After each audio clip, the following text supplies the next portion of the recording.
प्यारे बच्चों नमस्कार। पर्यावरण के चैप्टर नंबर 12 में आपका स्वागत है। ऊर्जा के स्रोत एवं सतत विकास। ये चैप्टर बहुत ही महत्वपूर्ण है। इसमें हम समझेंगे ऊर्जा के विभिन्न स्रोतों के बारे में, कहाँ से हमें ऊर्जा प्राप्त होती है, कौन से कुछ स्रोत ऐसे हैं जो हमेशा रहने वाले हैं, कौन से जल्द ही समाप्त हो सकते हैं, ऊर्जा की बचत हम कैसे करें, इसको बचाना क्यों जरूरी है, और न जाने कितनी बहुत ही महत्वपूर्ण जानकारियाँ हम आपके बीच में लेकर आए हुए हैं। तो आप 20 से 25 मिनट का समय निकाल कर बच्चों इस वीडियो को देखें और इस चैप्टर के बारे में गहनता से जानकारी प्राप्त करें। तो बिना समय गंवाए हुए आइए शुरू करते हैं आज के इस महत्वपूर्ण चैप्टर को। इसका जो नाम है ऊर्जा के स्रोत एवं सतत विकास। आइए बढ़ते हैं। प्यारे बच्चों, बहते हुए पानी में आपने कागज की नाव तो चलाई होगी, जो बहते पानी में दूर तक चली जाती है। आपने कागज की फिरकी बनाकर उसे डंडे में लगाकर दौड़ते समय उसे तेजी से घुमाते हुए देखा होगा। क्या आपने कभी सोचा कि कागज की नाव पानी में क्यों बह रही है और फिरकी क्यों घूम रही है? इसका कारण है बहता हुआ पानी और वायु की ऊर्जा। कहने का तात्पर्य यह है, कार्य करने की जो क्षमता होती है उसे हम ऊर्जा कहते हैं। कार्य करने की क्षमता, कैपेसिटी ऑफ वर्क, यानी कि कार्य करने की क्षमता, capacity for done is called energy. कार्य करने की क्षमता को ऊर्जा कहते हैं। ऊर्जा जीवन के स्तर को बेहतर बनाने का एक अनिवार्य संसाधन है। यह अलग अलग रूपों में हमारे चारों तरफ विद्यमान है। सूर्य के प्रकाश में, वायु में, जल में, जीवाश्म ईंधन में, भोज्य पदार्थों में, पेड़ पौधों में ऊर्जा संचित रहती है। ऊर्जा ही हमारी जीवन शक्ति है, जिसे कहते हैं जिंदगी। बच्चों, वो जिंदगी क्या है? ऊर्जा ही है। अगर हमारे शरीर से ऊर्जा निकल जाए तो हमारा शरीर नश्वर है और ये इसमें कुछ भी बचता नहीं है। यानी कि जो ऊर्जा होती है वो बहुत ही आवश्यक होती है। ये ऊर्जा कहाँ से आती है, कहाँ जाती है, ऊर्जा बचाना क्यों जरूरी है, इन सब के बारे में आज हम समझेंगे। ऊर्जा के विभिन्न स्रोत कौन कौन से हैं। चलिए शुरू करते हैं। ऊर्जा के स्रोत यानी कि सोर्स ऑफ एनर्जी। इस धरती पर जो ऊर्जा के प्रमुख स्रोत हैं उनकी अगर बात करें, दो कैटेगरीज देखने को मिलती है। जो पहली कैटेगरी है ऊर्जा के स्रोत की अगर हम बात करते हैं तो वह है नव्यकरणीय। कहने का मतलब जो नवीनीकृत होती रहती है, यानी एक बार यूज करने के बाद दोबारा से भी हम इसे इस्तेमाल कर सकते हैं। इसे बोलते हैं नव्यकरणीय स्रोत। पुनः नवीन होने की क्षमता हो, जैसे कि सूर्य, प्रकाश, जल और जैव। यानी कि ये जो स्रोत हैं ये वापस से फिर से पुनर्नवीनीकृत हो जाते हैं। तो ये पहला प्रकार हो गया। दूसरा प्रकार अगर हम बात करें तो वो है अनव्यकरणीय स्रोत। अनव्यकरणीय ऊर्जा स्रोत। आ का मतलब होता है नहीं, यानी कि जो नव्यकरणीय नहीं है, यानी कि जिनका पुनः नवीनीकरण संभव नहीं हो पाता है, उन्हें अनव्यकरणीय कहते हैं। एक सीमा के अंदर पुनः जीवित नहीं किया जा सकता, जैसे कि कोयला, पेट्रोल, डीजल, मिट्टी का तेल और प्राकृतिक गैस। प्यारे बच्चों, ये सारे जो स्रोत हैं ये अनव्यकरणीय स्रोत हैं। इनको तुरंत या जल्दी से फिर से आसानी से आप इसको वापस से पैदा नहीं कर सकते। चलिए बारी बारी से समझते हैं इन स्रोतों के बारे में। यहाँ पर हम बात करें ऊर्जा के जो स्रोत, ऐसे स्रोत होते हैं, ऊर्जा के ऐसे स्रोत जिनकी आपूर्ति प्राकृतिक क्रियाकलापों द्वारा प्रकृति में निरंतर बनी रहती है, जो समाप्त नहीं होती है, उसे क्या कहते हैं? नव्यकरणीय ऊर्जा स्रोत। जल, पवन और सूर्य आदि, यानी कि ये प्राकृतिक क्रियाकलापों द्वारा प्रकृति में निरंतर बनी रहती है और समाप्त नहीं होती। बच्चों कह सकते हैं सूर्य एक समय ऐसा है कि समाप्त हो जाएगा, लेकिन हाल फिलहाल में समाप्त होने वाला नहीं है, इसलिए इसको नव्यकरणीय में ही रखा जाता है। ऊर्जा के जिन स्रोतों का उपयोग करने के पश्चात पुनः प्राप्त करना संभव नहीं होता, यानी एक बार इस्तेमाल कर लिया उसको दोबारा प्राप्त करना संभव नहीं होता है, उसे कहते हैं अनव्यकरणीय ऊर्जा स्रोत। उसे कहते हैं अनव्यकरणीय ऊर्जा स्रोत, जैसे कि कोयला, पेट्रोल, डीजल, मिट्टी का तेल और प्राकृतिक गैस। ये प्यारे बच्चों, ये बहुत ही महत्वपूर्ण है क्योंकि इनका दोबारा से बनाना संभव नहीं है। कोयला एक बार जल गया तो जल गया, पेट्रोल जल गया तो जल गया, वापस से इनको जल्दी से बनाना संभव नहीं होता है। प्यारे बच्चों, ध्यान रखना है, दो तरह के स्रोत होते हैं। एक होता है नव्यकरणीय, यानी कि जो दोबारा से नवीनीकृत हो जाए, जैसे जल, पवन और सूर्य, दूसरा होता है जो पुनः प्राप्त करना जिनको संभव ना हो, उसे कहते हैं अनव्यकरणीय ऊर्जा स्रोत, जैसे कि कोयला, पेट्रोल, डीजल और मिट्टी का तेल, प्राकृतिक गैसें जो हमारे गैस सिलेंडर में इस्तेमाल होती हैं, जो सीएनजी चलती है, ये सारी प्राकृतिक गैसें हैं। तो अगर हम बात करें तो अगर इनको अंग्रेजी में बात करें तो क्या नाम है? नव्यकरणीय का मतलब होता है रिन्यूएबल, यानी कि रिन्यूएबल, और सेकंड वाला होगा वो होगा नॉन रिन्यूएबल ऊर्जा इन एनर्जी सोर्स। आइए थोड़ा सा डिटेलिंग समझते हैं वर्तमान में स्थिति क्या चल रही है। वर्तमान में जो ऊर्जा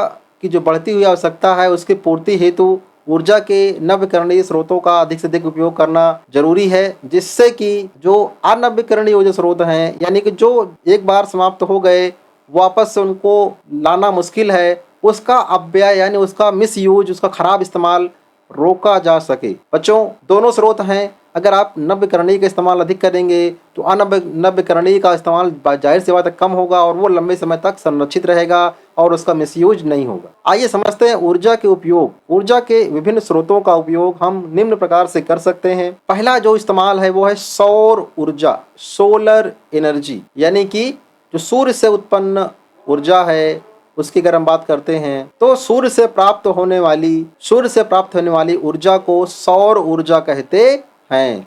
यानी जो सबको मिल रही है, सुबह से लेके शाम तक मिलती है, वो ऊर्जा कहलाती है सौर ऊर्जा। सूर्य हमें क्या देता है? प्रकाश और ऊष्मा, यानी कि देखने के लिए प्रकाश देता है और गर्माहट के लिए ऊष्मा भी देता है। धरती पर ऊर्जा का प्रमुख स्रोत क्या है? सूर्य है। यानी जितना भी सोर्स है, सबसे प्रमुख स्रोत की हम बात करते हैं तो वो सूर्य ही धरती पर ऊर्जा का प्रमुख स्रोत है। परीक्षाओं में बार बार आता है पृथ्वी पर ऊर्जा का प्रमुख स्रोत क्या है? उत्तर होगा सूर्य। पेड़ पौधे सूर्य के प्रकाश, जल और कार्बन डाइऑक्साइड से अपना भोजन बना लेता है। हालांकि क्लोरोफिल की भी जरूरत होती है, तो पेड़ पौधे के पास क्लोरोफिल होता है, तो सूर्य के प्रकाश, जल और कार्बन डाइऑक्साइड इन सब से मिलकर पौधा भोजन बनाता है। और प्रत्येक जीवधारी जो होते हैं वो क्या करते हैं? जो अपना भोजन प्रत्यक्ष या अप्रत्यक्ष रूप से इन्हीं पेड़ पौधों से प्राप्त करते हैं। मैं आपसे जानना चाहूँगा बच्चों, आप अपना भोजन कहाँ से प्राप्त करते हैं? डायरेक्ट सूर्य से लेते हैं कि पेड़ पौधों से लेते हैं? जी हाँ बच्चों, जो भी हम ऊर्जा प्राप्त कर रहे हैं वो हम पेड़ पौधों से ले रहे हैं। चाहे फल खाते हैं, सब्जी खाते हैं, अनाज खाते हैं, वो सब का सब जो स्रोत है वो कहीं ना कहीं पेड़ पौधे हैं। प्यारे बच्चों, सूर्य का उपयोग केवल इतना ही नहीं है, सौर विद्युत बनाने में भी सूर्य का प्रयोग किया जाता है। आपने अपने घरों में देखा होगा, शायद लगा हो, सौर का पैनल, पावर प्लांट लोग लगा के रखते हैं। और सोलर पैनल आजकल फेमस हो चुका है, हर जगह लगता है, लोग छतों पर लगाए रहते हैं और उससे बिजली पैदा करते हैं। सूर्य की ऊर्जा को सोलर पावर प्लांट के माध्यम से बिजली में यानी विद्युत ऊर्जा में बदल देते हैं और वो हमारे घरों में बहुत सारे कार्य करने में सहायता करती है। आइए बढ़ते हैं, एक और यंत्र के बारे में जानते हैं, इसका नाम है सोलर लालटेन। रुको खोली। पहले पापा। अरे रिका। अब बात करते हैं सौर लालटेन की। प्यारे बच्चों, सौर लालटेन एक ऐसी लालटेन होती है जो कि सौर ऊर्जा उपकरण कहलाता है और ये किसी भी स्थान पर इसको आप लगा सकते हैं। इसका प्रयोग हम सभी लोग किस लिए करते हैं? इसका प्रयोग करते हैं अपने घरों में बिजली का बल्ब जलाने में, खाना पकाने में, पंखा और एसी आदि को चलाने में। यानी कि बल्ब और खाना, साथ में पंखा और एसी के लिए हम सौर ऊर्जा लालटेन का प्रयोग करते हैं, उपकरण का प्रयोग करते हैं। तो सौर ऊर्जा का जो प्रयोग ओवरऑल होता है सौर लालटेन, सोलर कुकर आदि में किया जाता है। ये सभी क्या है? ये जो ऊर्जा है वो ऊर्जा है नवीकरणीय ऊर्जा स्रोत। इसका प्रयोग पर्यावरण संतुलन की दृष्टि से उपयोगी है। प्यारे बच्चों, सोलर लालटेन सौर ऊर्जा उपकरण किसी भी स्थान पर स्थापित हो सकते हैं और इनका प्रयोग लोग अपने घरों में बिजली का बल्ब, खाना पकाने, पंखा, एसी आदि को चलाने में करते हैं। बच्चों, सौर ऊर्जा का जो प्रयोग है वो लालटेन, सोलर कुकर में भी होता है। यह ऊर्जा का स्रोत नवीकरणीय है, यानी कि पुनः नवीनीकरण संभव है और इसका प्रयोग पर्यावरण के संतुलन की दृष्टि से भी बहुत ही उपयोगी, यानी कि इससे पर्यावरण को कोई भी नुकसान या कोई क्षति देखी नहीं गई है। तो एक बहुत अच्छी तकनीक है, एक साफ सुथरी तकनीक है जिसका हम इस्तेमाल कर सकते हैं। आइए एक चित्र में देखते हैं कैसे सोलर कुकर खाना बनाने में काम आता है। यहाँ पर एक बॉक्स आपके सामने है। इस बॉक्स में अगर आप देखना चाहें तो यहाँ पर शीशा लगा हुआ है, दर्पण लगा हुआ है। इसी दर्पण में जब रोशनी टकराती है तो रिफ्लेक्शन होता है, वापस ये रिफ्लेक्शन होके इस बॉक्स के अंदर रोशनी जाती है। और यहाँ पर एक ऊपर भी एक कांच का ये परत लगी होती है जो कि रोशनी को अंदर तो आने देती है, गर्मी को अंदर आने देती है, वापस जाने से रोकती है। तो अंदर जो रखा हुआ बर्तन में जो भी खाद्य सामान है वो पकने लगता है। और इसकी खासियत क्या होती है, इसमें जो न्यूट्रिशन है वो नष्ट नहीं होते हैं, न्यूट्रिएंट्स नष्ट नहीं होते हैं, साथ में कोई खाना जल्दी जलता नहीं। तो बहुत ही अच्छा एक सोल्यूशन है जिससे कि आप दिन में, दोपहर में अपने घर का खाना आप इसके माध्यम से आप बना सकते हैं। तो इससे कहीं ना कहीं एक ऊर्जा की बचत भी हो सकती है। इसमें कोई खर्च लगता नहीं है कि वन टाइम इन्वेस्टमेंट है, केवल एक बार आप इसको घर पे लाके लगा लेते हैं। बच्चों, सोलर कुकर जो होता है वो प्लास्टिक का चौकोर डिब्बा होता है। इसके अंदर ऊष्मारोधी पदार्थ का एक लेयर यानी कि स्तर लगा होता है। ऊष्मारोधी पदार्थ का जो स्तर होता है वो क्यों होता है? क्योंकि डिब्बे के जो अंदर जो भी गर्मी यानी कि ऊष्मा है वो बाहर ना आने पाए, यानी अंदर तो जाए लेकिन बाहर निकल ना पाए।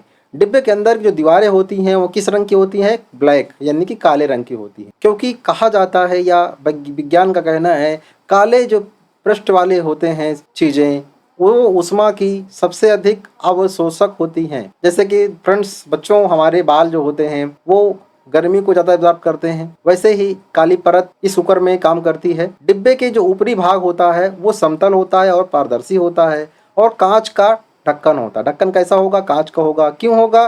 क्योंकि रोशनी उसके अंदर प्रवेश कर सके, ऊष्मा उसके अंदर प्रवेश कर सके। जो सूर्य के प्रकाश को डिब्बे के अंदर प्रवेश करने देता है। डिब्बे के ऊपरी सतह पर एक समतल दर्पण लगा होता है। दर्पण कैसा बच्चों? समतल दर्पण। दर्पण बेसिकली उत्तल, अवतल होते हैं और एक समतल भी होता है, यानी कि इसमें प्रकाश की दिशा में कोई परिवर्तन नहीं किया जाता है, सीधा सीधा रिफ्लेक्शन होता है। वह सूर्य की किरणों को डिब्बे के भीतर परावर्तित कर देता है। सोलर कुकर के भीतर खाना पकाने के लिए धातु के डिब्बे रखे जाते हैं। एक स्पेशल डिब्बे धातु के होते हैं जिसमें खाना पकाया जाता है और जिसकी बाहरी सतह भी कैसी होती है? काली होती है। सोलर कुकर का जो प्रयोग है वो किस लिए करते हैं? दाल बनाने में, चावल बनाने में और सब्जी बनाने, इसको पकाने में इस्तेमाल कर सकते हैं। ध्यान रखना है रोटी नहीं बनाना है इससे। अब अगला एक और स्रोत है जिसको नवीकरणीय ऊर्जा स्रोत कहते हैं, जो इसका नाम है वो है पवन ऊर्जा। पवन ऊर्जा बच्चों, पवन ऊर्जा क्या होती है? आप यहाँ पर फिगर में देख पा रहे होंगे, एक लंबा सा ये आकृति है और इसमें कुछ पंखे लगे हुए हैं। ये पंखे हवा की फ्लो की वजह से क्या होते हैं? घूमते हैं, मूवमेंट करते हैं। और यहाँ पर जो लगा हुआ यंत्र होता है इससे घूमता है और बहुत सारे काम हम इसके माध्यम से कर पाते हैं। इसका जो स्रोत है वो क्या है? बहती हुई ऊर्जा, यानी कि बहती हुई हवा। बहती वायु से उत्पन्न की जा गई ऊर्जा को पवन ऊर्जा कहते हैं। पवन ऊर्जा बनाने के लिए हवादार जगह की जरूरत होती है, यानी बंद जगहों पर हवा जहाँ नहीं है वहां पर ये काम नहीं करता है, जिसके द्वारा वायु की गतिज ऊर्जा को यांत्रिक ऊर्जा में, बच्चों ध्यान दीजिएगा, गतिज ऊर्जा को यांत्रिक ऊर्जा में परिवर्तित किया जाता है। किसके माध्यम से? ये सौर पंखों के, ये पवन चक्की के माध्यम से। पवन ऊर्जा द्वारा गेहूं को पीसना, धान को कूटना, तेल को पेरना और जमीन के नीचे से भूमिगत जल को बाहर निकालने का काम किया जाता है।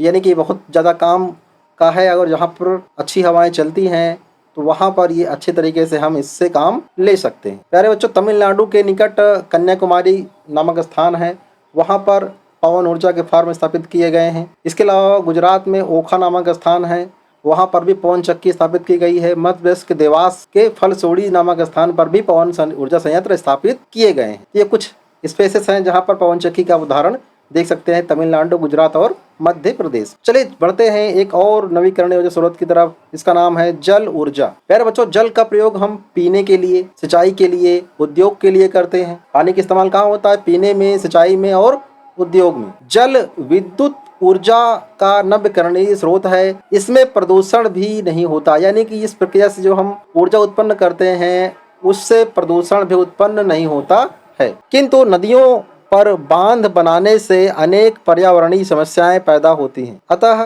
बांध बनाने के निर्णय से पूर्व उस स्थान के आसपास रहने वाले पर्यावरणीय एवं सामाजिक प्रभावों पर विचार करना आवश्यक होता है। भारत की अगर हम बात करते हैं, भारत में जो प्रमुख जल विद्युत संयंत्र हैं वो कहाँ कहाँ हैं? भाखड़ा नंगल बांध, हीराकुंड, सरदार सरोवर और इंदिरा सागर, और साथ में है दामोदर आदि। तो ये भाखड़ा नंगल, हीराकुंड, सरदार सरोवर, इंदिरा सागर और दामोदर, ये सभी क्या है, जल विद्युत संयंत्र के एक उदाहरण हैं। तो इनके माध्यम से जल विद्युत उत्पन्न की जाती है और आसपास के क्षेत्रों में इस विद्युत की सप्लाई होती है। चलिए उदाहरण देखते हैं। जैसे किसी एक जल विद्युत संयंत्र का अगर हम उदाहरण देखना चाहें तो एक फोटो है यहाँ पर पानी का यहाँ पर सोर्स है और इसी पानी के सोर्स के माध्यम से यहाँ पर पानी इकट्ठा किया जाता है। फिर यहाँ पर बांध बनाकर उसी से पानी को नीचे छोड़ा जाता है और यहीं पर लगे जो यंत्र होते हैं, इसी यंत्रों के माध्यम से डायनमो घूमता है और बिजली पैदा होती है और बिजली घरों में सप्लाई होती है। चलिए बढ़ते हैं अगला, ज्वारीय ऊर्जा, यानी कि समुद्र में जब ज्वार भाटा आते हैं, ज्वार भाटा का मतलब ये हुआ कि पानी का जो स्तर है समुद्र में बढ़ना और घटना, बढ़ने को ज्वार, घटने को भाटा कहा जाता है। तो ये जो पानी बढ़ता और घटता है, इससे इसी का इस्तेमाल करके हम ऊर्जा उत्पन्न कर सकते हैं। समुद्र में जब ज्वार भाटा आता है तो उसकी लहरें ऊपर नीचे उठने लगती हैं, तो लहरों के ऊपर उठने या नीचे गिरने के कारण गतिज ऊर्जा उत्पन्न होती है। कौन सी ऊर्जा उत्पन्न होती है? गतिज ऊर्जा। और इसका प्रयोग टरबाइन को चलाकर विद्युत उत्पादन में किया जाता है। समुद्र की इस ऊर्जा को सामुद्रिक या ज्वारीय ऊर्जा या टाइडल एनर्जी कहा जाता है। तो ये प्रमुख ऊर्जा के हम चर्चा कर रहे हैं, नवीकरणीय स्रोत। अगर उदाहरण देखना चाहें तो ये एक तरीके से यंत्र लगा हुआ है, यहाँ पर आप देख पाएंगे। तो ये यंत्र लगे हुए हैं, यहाँ पर जो ही फ्लो होता है तो वापस से यहाँ बिजली पैदा होती है, फिर वायर के माध्यम से स्थलीय क्षेत्रों में बिजली की सप्लाई दे दी जाती है। तो ये पानी के बहाव से बिजली उत्पन्न करने का एक सिस्टम है जिसको हम इस्तेमाल करके करते हैं। अगला है बायोगैस ऊर्जा, यानी कि नवीकरणीय ऊर्जा का एक और स्रोत है बायोगैस। ग्रामीण क्षेत्रों में गोबर और कृषि अपशिष्ट सरलता से उपलब्ध होते हैं। कुछ समय पूर्व तक इन्हें सीधे जलाकर ऊर्जा प्राप्त करते थे, किंतु इससे क्या होता है, वायु प्रदूषण और ऊर्जा की भी हानि होती है। अब इनके द्वारा उत्तम गैसीय ईंधन बनाया जाता है जिसको बायोगैस या जैव गैस कहते हैं। बायोगैस का जो उपयोग है बेसिकली घर में होता है। घर में क्या इस्तेमाल होता है? प्रकाश उत्पन्न करने के लिए, इंजन को चलाने के लिए। ऊर्जा के अनवीकरणीय स्रोतों की अगर हम बात करें तो चलिए बढ़ते हैं अगले स्टेप पर। ऊर्जा के अनवीकरणीय स्रोत। ऊर्जा के वे स्रोत जिन्हें एक सीमा के अंदर पुनः नवीनीकृत करना संभव नहीं होता है वो अनवीकरणीय स्रोत कहलाते हैं, जैसे कि पेट्रोल, डीजल, कोयला और प्राकृतिक गैस। इन स्रोतों का उपयोग निम्नवत है। नंबर 1 की अगर हम बात करें तो कोयला। कोयला क्या है? अगर हम बात करते हैं कोयले की, अगर हम बात करते हैं तो जो कोयला होता है उसका प्रयोग ईंधन के रूप में खाना पकाने में, ताप विद्युत गृह में चलाने में, साथ में ईंट भट्टे को चलाने में, अंगीठी को जलाने में करते हैं। लेकिन इसका नुकसान क्या है? इसको जलाने से कार्बन डाइऑक्साइड गैस अधिक मात्रा में निकलती है, जिससे कि वायु प्रदूषण के साथ साथ वायुमंडल का ताप भी बढ़ता है। अगला उदाहरण अगर हम देखना चाहें तो पेट्रोल और डीजल, ये भी एक अनवीकरणीय स्रोत हैं, यानी कि इनका उपयोग वाहन जैसे कि कार, रेलगाड़ी, मोटरसाइकिल, जनरेटर आदि को चलाने में किया जाता है। इसके जलाने से क्या होता है? Carbon monoxide, carbon dioxide, sulphur dioxide आदि खतरनाक गैसें निकलती हैं जो वायुमंडल को प्रदूषित करती हैं। एक तरफ तो बच्चों पेड़ कट रहे हैं और साथ में जनसंख्या बढ़ रही है, ऊपर से यहाँ पर अगर आप देखें तो वायुमंडल में पेट्रोल डीजल के वाहनों से CO2 गैस, कार्बन मोनोऑक्साइड और सल्फर डाइऑक्साइड की मात्रा बढ़ रही है। फिर अगर बात करें प्राकृतिक गैस की, नेचुरल गैस जो इस्तेमाल होती हैं, तो प्राकृतिक गैस कोयले और तेल की अपेक्षा स्वच्छ ईंधन माना जाता है, जैसे कि LPG है। और बात करें LPG के साथ LPG के जो इंग्रेडिएंट हैं, यानी किससे LPG बनती है, तो ब्यूटेन गैस और आइसोब्यूटेन का मिश्रण होती है, जिसे उच्च दाब पर द्रवित करके सिलेंडरों में भरा जाता है और उसको भंडारण करना फिर आसान हो जाता है। आजकल जो महानगर हैं वहाँ पर पेट्रोल और डीजल के स्थान पर वाहनों को चलाने के लिए CNG का प्रयोग होता है, कंप्रेस्ड नेचुरल गैस का प्रयोग होता है। इससे प्रदूषण कम होता है। तो कृषि और पशुपालन भी एक ऊर्जा के परंपरागत स्रोत कह सकते हैं। पशुओं के मलमूत्र और कृषि के अपशिष्ट जैसे फसलों के डंठलों से तैयार खाद का प्रयोग हम करते रहे हैं और खाद के माध्यम से पेड़ पौधों को बढ़ने में के लिए ऊर्जा मिलती है और इन्हीं पेड़ पौधों पर भोजन के लिए सभी जीव जंतु निर्भर करते हैं। प्यारे बच्चों, विकास के नाम पर जिस प्रकार हमने प्राकृतिक संसाधनों का दोहन किया है या कर रहे हैं, उससे क्या हो रहा है? प्रदूषण फैल रहा है और पर्यावरण में असंतुलन जैसी समस्या उत्पन्न हो रही है। इससे क्या होता है, विकास तो आवश्यक है लेकिन विनाश का कारण कहीं ना ये ना बन जाए। तो हमें ध्यान देना है कि प्राकृतिक संसाधनों का संरक्षण भी आवश्यक है और इसके लिए ऐसी तकनीक अपनाई जाए जो कि इको फ्रेंडली हो। तकनीक कैसी हो, इको फ्रेंडली हो, पर्यावरण को नुकसान करने वाली ना हो। अब समझते हैं इको फ्रेंडली कहते किसे हैं। पर्यावरण की सुरक्षा को ध्यान में रखकर तैयार की गई तकनीक को इको फ्रेंडली तकनीक कहा जाता है। जैसे कि कारखानों की चिमनियों में घूमने वाला धुरम और छेपक लगाना और ईंट भट्टों की चिमनियों को ऊंचा करना, बैटरी चलित वाहनों का प्रयोग करना, कारखानों के आसपास पौधारोपण करना आदि ये चीज़ें शामिल हैं इको फ्रेंडली तकनीक में। तो सौर ऊर्जा भी इको फ्रेंडली तकनीक का एक बहुत ही अच्छा उदाहरण है। इससे होता क्या है, सौर ऊर्जा से ऊर्जा तो प्राप्त होती है लेकिन पर्यावरण कोई नुकसान नहीं होता है, साथ में हमारी आवश्यकताओं की पूर्ति भी हो जाती है। तो बच्चों, पर्यावरण में बढ़ रहे प्रदूषण और मौसम में हो रहे अप्रत्याशित बदलाव, बढ़ती प्राकृतिक आपदाओं को ध्यान में रखते हुए देश में इको फ्रेंडली तकनीक को व्यापक रूप से अपनाया जाना बहुत ज़रूरी है। जैसे कि खेतों में रासायनिक खादों और कीटनाशकों का प्रयोग काफ़ी अधिक मात्रा में होने की वजह से जो हमारा स्वास्थ्य है वो खराब हो रहा है, स्वास्थ्य को हानि हो रही है। इसके स्थान पर हम जैविक खाद का प्रयोग कर सकते हैं और ये पर्यावरण के अनुकूल भी है और हमारी पैदावार को भी अच्छा बना के रखती है। तो बच्चों, हमें बनना है पर्यावरण का मित्र। पर्यावरण का मित्र हम कैसे बन सकते हैं, आइए जानते हैं। बैटरी युक्त वाहनों का प्रयोग करें, घरेलू बिजली के सौर ऊर्जा का प्रयोग करें घरेलू बिजली के लिए, और घर पर सोलर पैनल लगवाएं, आसपास अधिक से अधिक वृक्षारोपण करें, त्योहारों को सादगी से मनाएं और पर्यावरण को शुद्ध रखने में अपना सहयोग करें। पॉलीथीन का प्रयोग कम से कम करें और सामान लाने के लिए बैग का प्रयोग कर लें, कपड़े के झोले का इस्तेमाल करें। जल संरक्षण अपनाएं और उसका संचय में भी अपना योगदान करें। प्यारे बच्चों, अगर हम बढ़ती हुई जनसंख्या को नियंत्रित कर लें और जीवन शैली को बदल लें तो ऊर्जा की मांग जो तेज़ी से बढ़ रही है उसको भी सीमित कर सकते हैं और साथ में दैनिक जीवन में जो हमारी आदतें हैं उनको सुधार कर हम ऊर्जा संरक्षण में अपना बहुमूल्य योगदान भी कर सकते हैं। अब सवाल उठता है, हम ऊर्जा संरक्षण में योगदान कैसे कर सकते हैं, हम कैसे ऊर्जा को बचा सकते हैं। प्यारे बच्चों, हम बचाने के लिए क्या कर सकते हैं, हमारे घरों में क्या होती है, मोटर साइकिल होती है। तो मोटरसाइकिल, स्कूटी, कार का प्रयोग हम तभी करें जब बहुत जरूरी हो, और जब जरूरत ना हो तो हम पंखे, बल्ब और अन्य विद्युत उपकरणों को स्विच ऑफ कर दें, बंद कर दें। जहाँ तक संभव हो थोड़ी दूर जाने के लिए हम पैदल चलें या साइकिल का इस्तेमाल करें।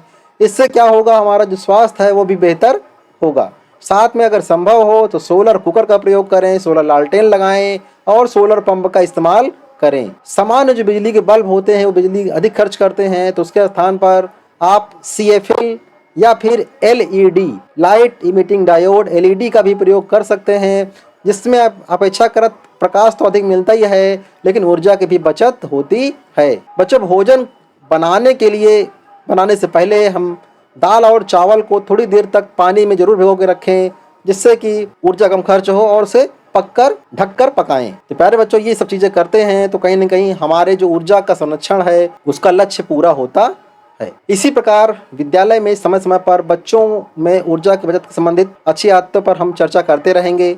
और अब समझते हैं सतत विकास और संसाधनों का संरक्षण, यानी जो चीजें आज हैं वो भविष्य के लोगों को भी मिल सकें, उसका प्रयास हमें करना हो। सतत विकास के लिए संसाधनों का संरक्षण आवश्यक है।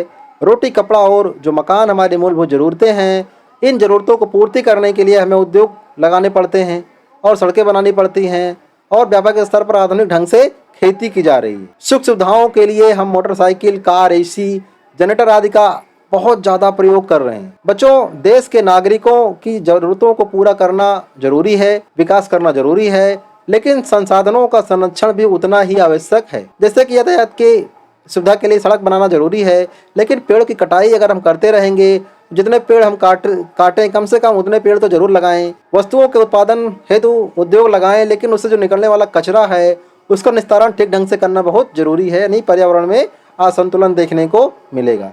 अब बच्चों, आपने देखा होगा गर्मी के मौसम चल रहे हैं और देश में कई जगह ऐसे हैं जहाँ पर पीने के पानी की भी समस्या उत्पन्न हो गई, संकट उत्पन्न हो गया है।